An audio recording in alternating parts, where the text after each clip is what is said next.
बुखारी साहब, जो इंज़मामुल हक हैं उन पर कुछ इल्ज़ामात थे जिस पर उन्होंने कहा कि जब तक ये तहकीकात हो लें, क्योंकि मुझे पता चला, मुझे फ़ोन आया कि तहकीकाती कमेटी बना दी गई है, तो जब तक ये तहकीकात हो जाती हैं तो तब तक मैं इस्तीफ़ा दे देता हूँ। तो उन्होंने ये कह के जो है वो इस्तीफ़ा दिया है। तो 5 रुकनी तहकीकाती कमेटी बनी है, लेकिन मामला क्या है असल में? देखिए, काफ़ी सारा मामला गंभीर है, इतना सिंपल नहीं है। कुछ लोग इसको तासुर देने की कोशिश कर रहे हैं कि वो देखिए जी, वो चूँकि उनको इल्ज़ामात लगे लिहाजा उन्होंने इस्तीफ़ा दे दिया। ऐसा नहीं है, there is lot more to it. अब वो लॉट मोर टू इट क्या है? पहली बात तो ये है कि इंज़माम साहब जो हैं वो चीफ सेलेक्टर हैं, और फिर जितने भी हमारे मुल्क के बड़े प्लेयर्स हैं उन सब ने मैनेजर्स रखे हुए हैं, ताकि उनसे जब रब्ता करना हो, आपने चाहे लीग्स खेलनी हो, दूसरे मुल्क में जाके ब्रांड एम्बेसडर बनना हो, किसी इश्तिहार में जाना हो, तो वो मैनेजर्स जो हैं वो रब्ताकार का काम करते हैं। और ये मैनेजर्स जो हैं ये एक कंपनी मुहैया करती है, जिस कंपनी के सरबराह जो हैं उनका नाम जो है वो है जी, प्लेयर साहब जो हैं उनके नाम जी तला रहमानी। तो ये इल्ज़ाम जो है ये इसलिए था कि इस कंपनी के मैनेजर्स की वसातत से जिन लोगों को टीम में सेलेक्ट किया जाता है, कटसीम इंज़मामुल हक, तो ये जो है अकरबा परवरी भी है, और वो जो दोस्ती यारी की बात चल रही है वो भी इसी का नतीजा है। जब ये बात बहुत ज़्यादा मीडिया के ऊपर उछली तो फिर उसके बाद बोर्ड के पास कोई चारा कार नहीं था सिवाय इसके कि वो एक कमेटी बना दे ताकि वो इन मामलात को देखे।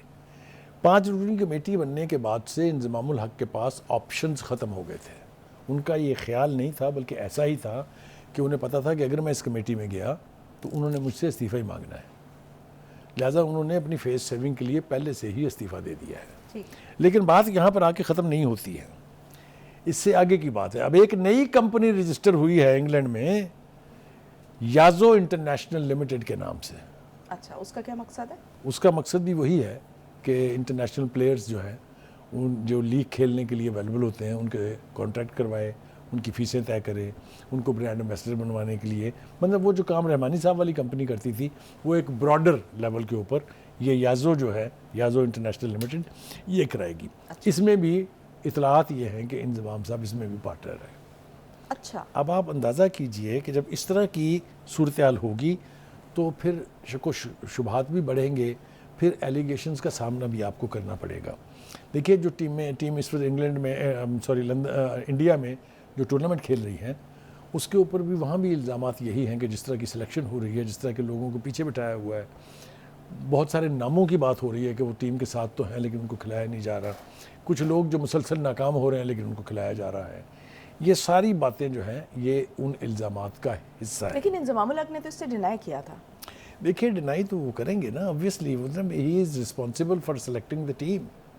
और जब टीम के ऊपर उंगलियां उठेंगी, जब टीम नाकाम होगी 3-3, 4-4 मैचेस में एक साथ, जब एशिया कप हाथ से निकल जाएगा तो सवालात तो उठेंगे। अच्छा बुखारी साहब, अब ये जीत हार तो चलती रहती है, लेकिन एक और मामला भी हुआ है, ये जो बाबर आजम की जो चैट लीक हुई है, इससे मुतालिक क्या कहेंगे? क्योंकि इस मामले पर जो साबिक क्रिकेटर्स हैं वो भी वो एक पेज पे हैं, वो कह रहे हैं कि इस तरह की ये जो पर्सनल प्लेयर्स की जो चैट्स हैं इनकी लीक नहीं होनी चाहिए। देखिए, इस लीक का तो मुझे इसकी बहुत ज़्यादा तफसीलात का इल्म नहीं है, लेकिन दो बातें जो उनको कैटेगोरिकली डिनाई किया गया है। एक ये कि जी, बाबर आजम ने फ़ोन किया था चेयरमैन पीसीबी को, उन्होंने फ़ोन नहीं उठाया। और दूसरा इल्ज़ाम ये है कि जी वो इंज़मामुल हक साहब मिलने के लिए आए थे उनको, लेकिन चेयरमैन बोर्ड नहीं मिले। ये सब की तरदीद हो चुकी हुई है पीसीबी के लेवल के ऊपर भी और इंडिविजुअली भी। देखिए, गेम ऑफ क्रिकेट पाकिस्तान के चूँकि हर शहरी के दिल के बहुत करीब है, it is now our almost national game. कभी था वक्त जब हॉकी होती थी, उसका जवाल तो हमने अपने आंखों से देखा। कौम नहीं अफोर्ड कर सकती कि क्रिकेट का भी वही हाल हो, तो इसलिए मैं भी कंसर्न हूँ, आप भी कंसर्न हैं। इंटरनेशनल टूर्नामेंट्स होते हैं, वर्ल्ड कप हो गया, एशिया कप हो गया, या चैम्पियंस ट्रॉफी हो गई, तो उसमें पाकिस्तान की नाकामी से दिल बर्दाश्ता पूरी कौम होती है। मेरे ख्याल से इस प्लेटफॉर्म से हम जो तकाजा कर सकते हैं वो ये है कि 5 रुकनी इस कमेटी की जो भी फाइंडिंग्स हों, जिस पर जो इल्ज़ाम हो, वो फौरी तौर पर आवाम के सामने लाना चाहिए।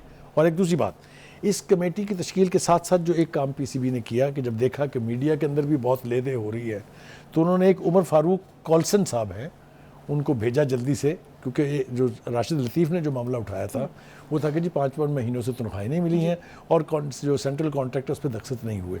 तो वो साहब कल इंडिया गए थे तो और वहाँ से उन्होंने दस्तखत वहाँ, करवा के आज तो खैर टीम कलकत्ता आ गई है, लेकिन कल वो चेन्नई में थी, तो वहाँ उन्होंने वो दस्तखत करके वो सारा कुछ वापस आ गया और लोगों के पैसे रिलीज होने शुरू हो गए हैं। ठीक। लेकिन this is not the end of the controversy, ये मेरे ख्याल से अभी और चलेगी। और चलेगी। अच्छा, अब और क्या इसमें से चीज़ें निकलती हैं और क्या क्या इंकशाफात होते हैं, ये तो वक्त ही बताएगा। के बाद एक मरतबा फिर से खुशामदीद। बुखारी साहब, पेट्रोलियम मसनूआत की कीमतों में कहा जा रहा है कि एक बार फिर बड़ी कमी का ऐलान किया जा रहा है। 16 अक्टूबर को पहले 40 रुपये कमी की गई थी और अब कितने रुपए जो है वो उसमें कमी मुतवक्के है? देखिए, पहली बात तो यह है कि ये एक तासुर आम है, लोगों के जहनों में भी है, और जो लोग जानते हैं सूरत हाल को उनको भी मालूम है ये कि ये पेट्रोल इतनी कीमत पर मिलता नहीं है हुकूमत को, जितने टैक्सेस उसने लगा के इसको महंगा किया होता है। बहुत, यानी कोई एक वक्त में ऐसा था कि 63 रुपीज़ पर लीटर जो है वो हुकूमत के खाते में जा रहा था, जिससे उनके अपने अल्ले तलल्ले और नॉन डेवलपमेंटल एक्सपेंडिचर जो है वो पूरा होता है।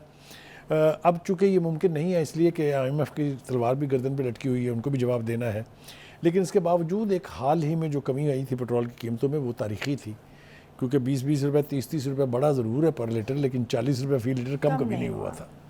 तो ये एक आम आदमी को भी फील हुआ कि ये बहुत बड़ा रिलीफ़ है। उम्मीद करते हैं कि ये रिलीफ़ और मज़ीद जो है वो मिलेगा। लेकिन ये कीमतों का बढ़ाव चढ़ाव कैसे हो रहा है, इसके बारे में थोड़ी सी आगाही देना अपने नाज़रीन को बहुत ज़रूरी है।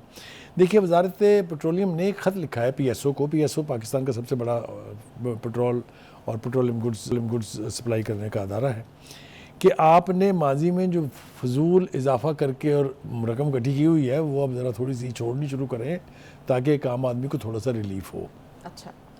दूसरी तरफ हम देख रहे हैं कि इंटरनेशनल मंडी में, यानी आलमी मंडी में तेल की कीमतों में जो ऊंच नीच हो रही है, बढ़ भी रही हैं, कम भी हो रही हैं, उससे भी एक पॉजिटिव इम्पैक्ट जो है वो तेल की कीमतों के ऊपर जो है वो आया है। तो उसके लिहाज से भी अगर आप देखें तो आपकी पेट्रोल की जो इस वक्त कीमत है वो मज़ीद कम होना ज़रूरी है, इसलिए कि अभी भी लोग जो हैं वो अफोर्ड नहीं कर सकते हैं। अंदाज़ा ये है, मीडिया की रिपोर्ट्स देख लें आप अगर, या जो बावसूख ज़राए हैं मिनिस्टर पेट्रोलियम के, उनका ख्याल ये है कि अब जो कमी आएगी वो 7 रुपये से 18 रुपये तक हो सकती है। अच्छा। यानी पर लीटर। और अगर ये 18 रुपये होती है तो क्या ही बात है, मतलब एक महीने में अगर 58 रुपये फ़ी लीटर कम हो जाए पेट्रोल की कीमत, होगा यही। देखिए, एक तो चाहे आप इस निगरान हुकूमत को इसका क्रेडिट दें या ना दें, लेकिन डॉलर काबू में आया है। 334 रुपये तक तो बिक गया ना डॉलर। अब वो 280 के उसमें है, माइनस प्लस 279, और हम तवक्को कर रहे हैं, जैसे कि दावा किया जा रहा है कि हम इसको 250 तक लेके आएंगे। अगर ये हो जाता है तो इससे भी पेट्रोल की कीमतें मज़ीद कम होंगी। ठीक। हैविंग सेड दैट, देखिए जो इस वक्त इंटरनेशनल लेटेस्ट जो रिपोर्ट है वो ये है कि जो पर बैरल पेट्रोल की कीमत है उसमें $5 की कमी हुई है। अच्छा। $5 की कमी जो है ये बड़ा इम्पैक्ट करती है जो थर्ड वर्ल्ड कंट्री, जो कंज्यूमर्स हैं, सिर्फ अपने पास उनकी पेट्रोल की इतनी पैदावार नहीं है, तो उनके लिए ये बहुत पॉजिटिव साइन होता है। तो हम तवक्को करते हैं कि ये जो हुकूमत का रवैया है, ये आने वाली जो इलेक्टेड गवर्नमेंट हो वो भी इसको जारी रखे, कि आम आदमी को जितना रिलीफ आप देंगे उतना ही अमन और सुकून आएगा, लोगों की ज़िंदगी आसान होंगी। ये जो एक पैसे इकट्ठे करने का शौक़ है ना, लेवीज़ लगा के, टैक्सेस लगा के, कीमतें बढ़ा के, इसको मेरे ख्याल से डिस्करेज करना जो है वो बहुत ज़रूरी है।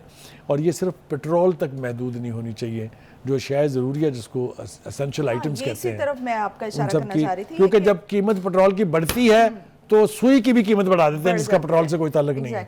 लेकिन जब कम होती है तो उसका इम्पैक्ट जो है वो ग्रास रूट लेवल पर अभी भी बुखारी साहब, ये जो 40 रुपए कमी हुई है, उसके बाद डॉलर में हमने तेजी से कमी देखी, लेकिन उसके बावजूद हम देख रहे हैं कि अशियाए ज़रूरिया जो है उनकी चीज़ें वहीं पर, इसका एक मैकेनिज्म होता है वेस्ट के अंदर जो हमारे यहाँ नहीं है। वहाँ कंज्यूमर एसोसिएशंस बनी हुई हैं जो इन कीमतों को कंट्रोल रखने में की रोल अदा करती हैं। हमारे यहाँ ये कभी बनने नहीं दी गई, इसलिए कि वो जो मिडल मैन है ना हमारा, जो असल में माल खींचता है, वो नहीं चाहता कि इस तरह के अदारे, इस तरह की तंजीमें जो हैं वो वजूद में आएँ, जिनसे प्राइस कमेटीज़ कहते हैं उनको,